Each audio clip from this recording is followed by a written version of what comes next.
कहानी के शुरुआत में हमें समुंदर में कुछ अजीबो गरीब क्रिचर निकलकर शहर की तरफ बढ़ते हुए दिखाया जाता है। इन क्रिचर का नाम पैरासाइट्स दिया गया है। यहाँ से हमें एक आदमी को अपने कमरे में सोया हुआ दिखाया जाता है और उनमें से एक पैरासाइट रेंगता हुआ उसके कान के अंदर चला जाता है। अंदर घुसने के बाद वो आदमी बहुत ही ज्यादा तड़पने लगता है, लेकिन कुछ ही देर के बाद वो फिर से सो जाता है। उसी रात में हमें एक लड़के को दिखाया जाता है जिसका नाम सींची था। वो रात को अपने कमरे में हेडफोन्स लगाकर सॉन्ग सुने जा रहा था। यहाँ पर भी वो पैरासाइट उसके कान में घुसने की बहुत कोशिश करता है, लेकिन उसकी कोशिशें नाकामयाब रह जाती हैं। इसीलिए अब वो उसके नाक के पास जाकर सींची को उसके फेस पर कुछ महसूस होने पर उसे लगता है कि वो एक कीड़ा है, इसीलिए वो उसे पकड़कर दूर फेंक देता है। सींची अब उसे मारने के लिए आगे बढ़ता है, लेकिन तभी वो पैरासाइट उसके हाथ पर काटकर उसके हाथ के अंदर ही घुस जाता है। उसकी मॉम के वहाँ पर आने के बाद वो अपने मॉम को भी इसके बारे में बताता है कि उसके हाथ में कुछ चला गया है, और उसका मॉम उसकी हाथ जब देखती हैं तो वो पूरी तरह से नॉर्मल होता है। यहाँ से हमें मॉर्निंग का समय दिखाया जाता है, जहाँ पर सींची अपने घर डिनर के लिए अपने टेबल पर बैठा ही हुआ था, तो उसके हाथ में बहुत अजीब तरह से फील होने लग जाता है। और वहीं दूसरी तरफ हमें वही आदमी को दिखाया जाता है जिसके कान में वो पैरासाइट घुस गया था, यानी चला गया था। वो अपनी वाइफ के पास आता है और उसके ठीक सामने आकर अजीब तरह से अपना फेस को खोल देता है। उसका मुंह बहुत ही खौफनाक तरह का लग रहा था और वो काफी देखने में डरावना लग रहा था, और वो अपनी बीवी का पूरा सिर अपने मुंह में लेकर अपने मुंह को बंद कर लेता है। और ये सब के सब उसी पैरासाइट के वजह से हो रहा था जो पिछली रात उसके कान में चला गया था। इसके बाद हमें उसी लड़के यानी सींची को दिखाया जाता है जो कि स्कूल जाते हुए रास्ते में अपनी दोस्त से मिलता है। वो भी सींची में काफी अजीब तरह के हरकतें नोटिस करती है, और जब वो अपने क्लास में बैठा हुआ था तब उसके साथ बहुत ही कुछ अजीब होने लग गया था, जैसे कि उसके राइट वाले हाथ में बहुत ज्यादा पावर आ चुकी हो। वो अपने घर आकर अपने हाथ को काटने की कोशिश करने लगा था, लेकिन तभी अचानक से उसका हाथ मूव करने लग जाता है और उसे रोकने लग जाता है, और हम देख पाते हैं कि उसका हाथ एक क्रिचर में बदल चुका है, और वो क्रिचर सींची से बातें भी करना शुरू कर देता है। इवन वो उसकी बुक्स भी पढ़ने लग जाता है और उसका लैपटॉप भी यूज किया करता था, क्योंकि वो इंसानों के बारे में जानने की कोशिश कर रहा था कि कैसे इंसान इस धरती पर सर्वाइव कर रहे हैं और क्या क्या करते हैं। जब इसने सींची के बॉडी में घुसने की कोशिश की थी तब सींची ने आगे जाने से रोक लिया था, इसीलिए अब ये क्रीचर राइट हैंड में था और वो बस उसी हाथ को कंट्रोल कर पा रहा था। ये अपना नाम मिकी बताता है और उससे कहने लगता है कि तुम प्लीज मुझे कभी मत काटना और मैं तुम्हें कुछ नहीं कहूंगा, तुम मेरे होस्ट हो। यहाँ से अब सींची और मिकी धीरे धीरे दोस्ती की ओर बढ़ने लगे थे, लेकिन बाकी के सभी लोग जिन्हें पैरासाइट्स ने अपने कंट्रोल में लिया था वे सभी पूरे शहर में बहुत ही ज्यादा तबाही मचाए जा रहे थे, और यही नहीं बल्कि वो इंसानों को मार कर खाए जा रहे थे। इधर मिकी सींची को खींचकर एक रेस्टोरेंट की तरफ लेकर जाने लगता है। वहाँ पर भी बहुत सारे इन्फेक्टेड लोग यानी पैरासाइट्स इंसानों का गोश्त खा रहे होते हैं। वो सींची को देखते हैं तो उन्हें लगता है कि ये भी इन्फेक्टेड है, इसीलिए उसे भी गोश्त देते हैं खाने के लिए। लेकिन जब उन्हें पता चलता है कि ये तो पूरी तरह से इन्फेक्टेड नहीं हुआ बल्कि अभी भी ये इंसान है, तो उसे ही मारने के लिए आगे बढ़ने लगते हैं। लेकिन मिकी पहले ही उसे मार गिराता है और सींची को बचा लेता है, क्योंकि अगर सींची मारा जाता तो वो खुद भी मर जाता, और ये उसने अपने फायदे के लिए किया था। कुछ ही देर के बाद न्यूज में दिखाया जाता है कि शहर के लोग मारे जा रहे हैं और किसी को कुछ भी समझ में नहीं आ रहा कि इतने सारे लोग आखिर कैसे मर रहे हैं और मार रहे हैं कौन। इसका मतलब यह था कि सभी पैरासाइट्स अपना यह काम बहुत ही चालाकी और अपने आप को छुपा कर रहे थे। सींची मिकी से कहता है कि तुम अपने साथी पैरासाइट्स से क्यों नहीं कहते कि इंसानों को ना खाएं, तो मिकी उससे कहने लगता है कि तुम भी तो सब्जी और जानवरों के गोश्त को खाते हो, तो इसी तरह हम सभी का खाना इंसान ही है, तो उसमें बुरी बात क्या है। अब मिकी को महसूस हो जाया करता था कि उसके आसपास कौन सा पैरासाइट्स हैं। तो जब सींची स्कूल के लिए जाता है तब वो उसे बताता है कि तुम्हारे पास में एक और पैरासाइट है,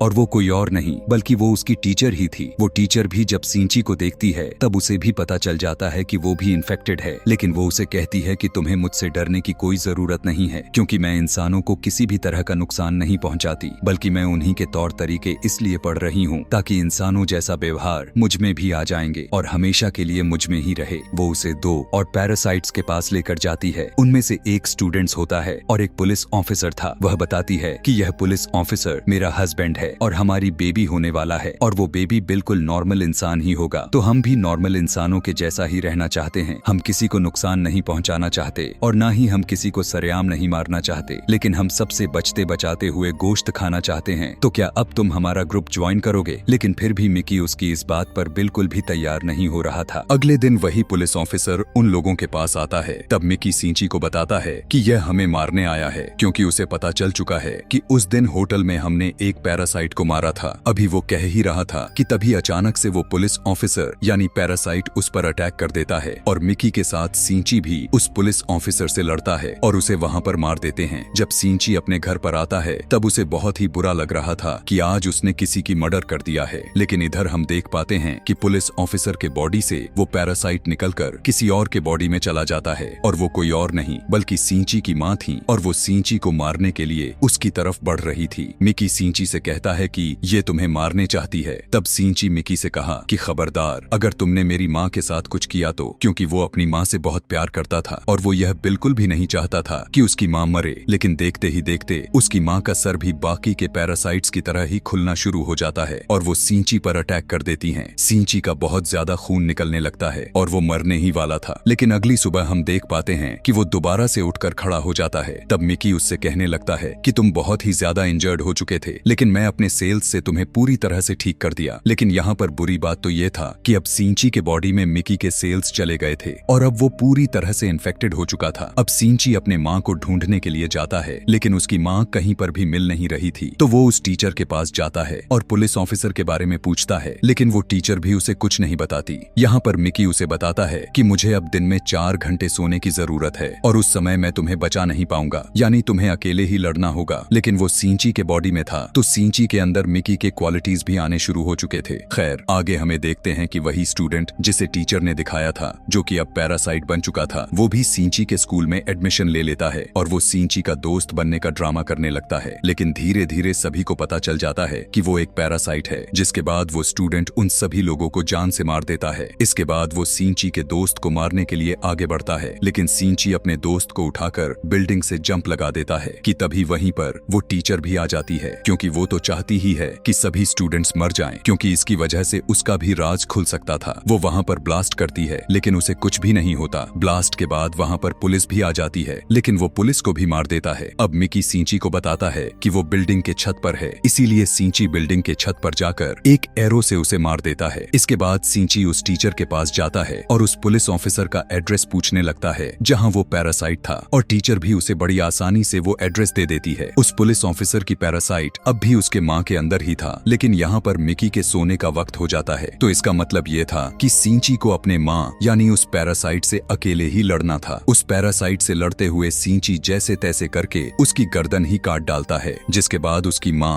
और वो पुलिस ऑफिसर दोनों मारे जाते हैं। यहाँ से उदासी के साथ वो अपने हॉस्पिटल में अपने दोस्त से मिलने के लिए जाता है।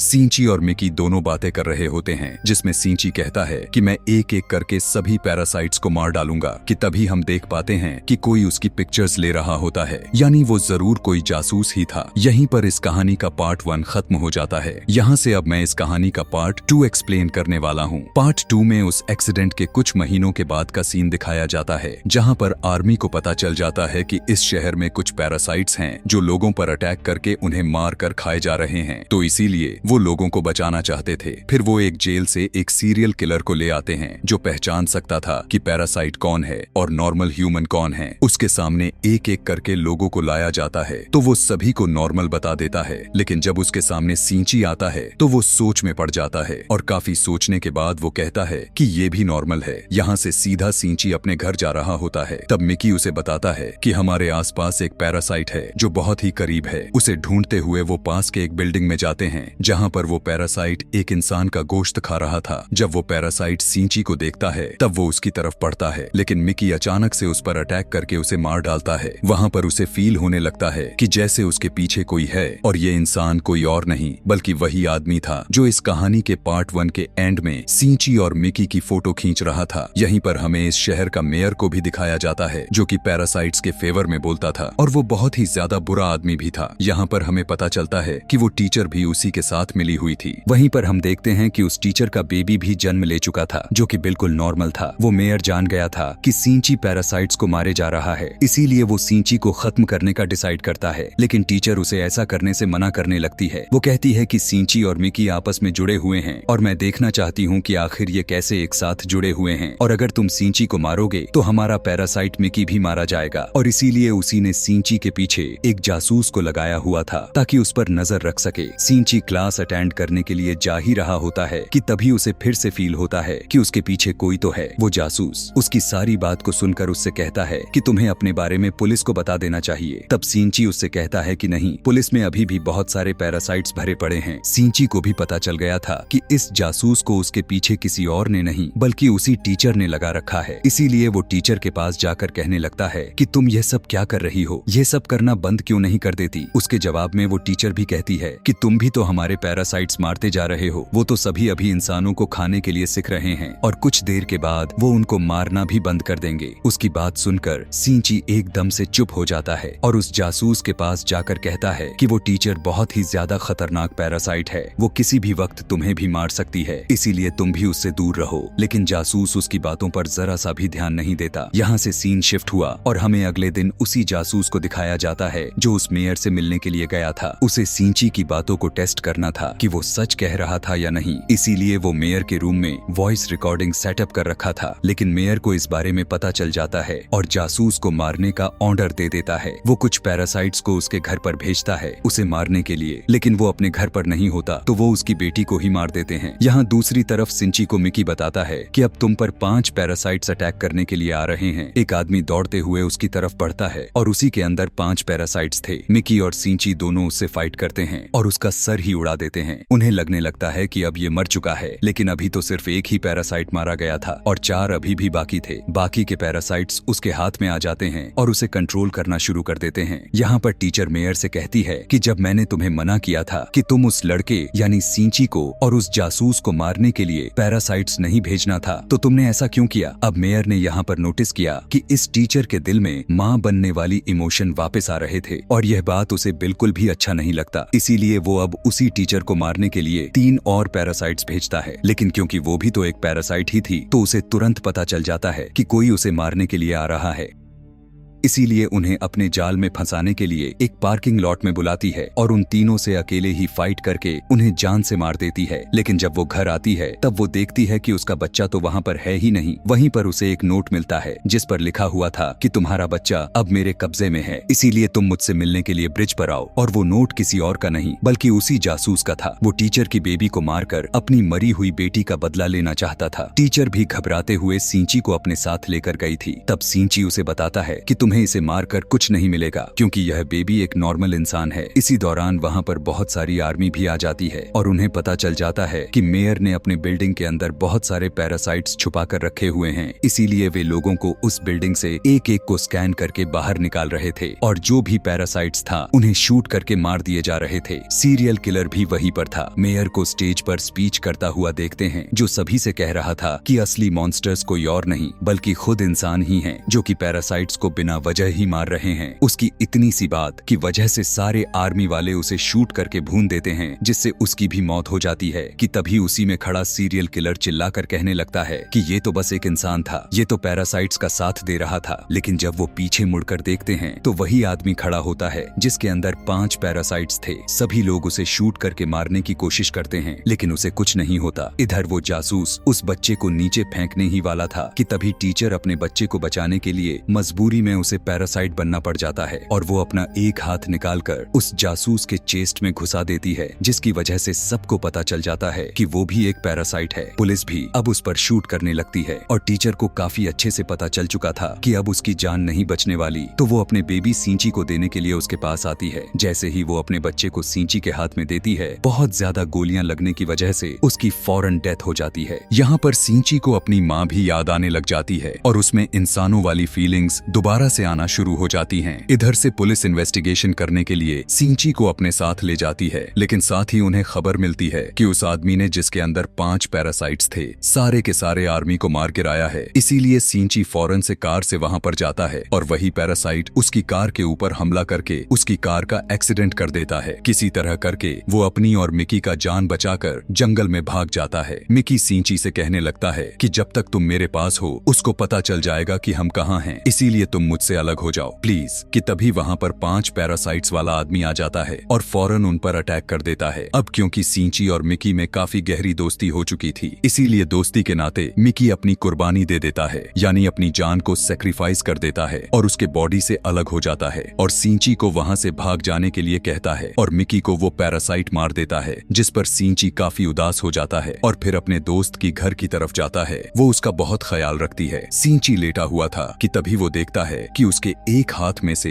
एक और हिस्सा ग्रो कर रहा है और ऐसा इसलिए हुआ था क्योंकि मिकी ने सिंची को अपने बॉडी से ठीक किया था, तो मिकी के सेल्स उसके बॉडी में आ गए थे, इसलिए अब वो दोबारा से ग्रो हो सकता था। सिंची को पता चलता है कि अब ये दोबारा से आ रहा है तो उस पैरासाइट्स को दोबारा से पता चल जाएगा कि मैं कहाँ हूँ, इसीलिए वो अपनी दोस्त की जान बचाने के लिए उसे बाय कहकर वहाँ से फौरन निकल जाता है। लेकिन जैसे ही वो बाहर जाता है तो वो 5 पैरासाइट्स वाला आदमी उसे फिर से पकड़ लेता है, लेकिन वो एक फैक्ट्री में पहुंचकर सिंची एक केमिकल रॉड उसके पैर में दे मारता है, लेकिन फिर भी उसे कुछ नहीं होता और वो सिंची से कहने लगता है कि तुम क्या समझ रहे हो कि मैं इससे मर जाऊंगा, मैं तो तुम्हें मारकर बाकी इंसानों को भी मार दूंगा और उसके बाद मैं और बाकी के पैरासाइट्स इस दुनिया पर राज करेंगे। अब उसे मारने ही वाला होता है कि तभी मिकी उसी समय उसके बॉडी में दोबारा से ग्रो कर जाता है और उस पैरासाइट्स पर अटैक कर देता है। इसी के साथ उसके बॉडी में कुछ होने लग जाता है और वो तड़पने लगता है।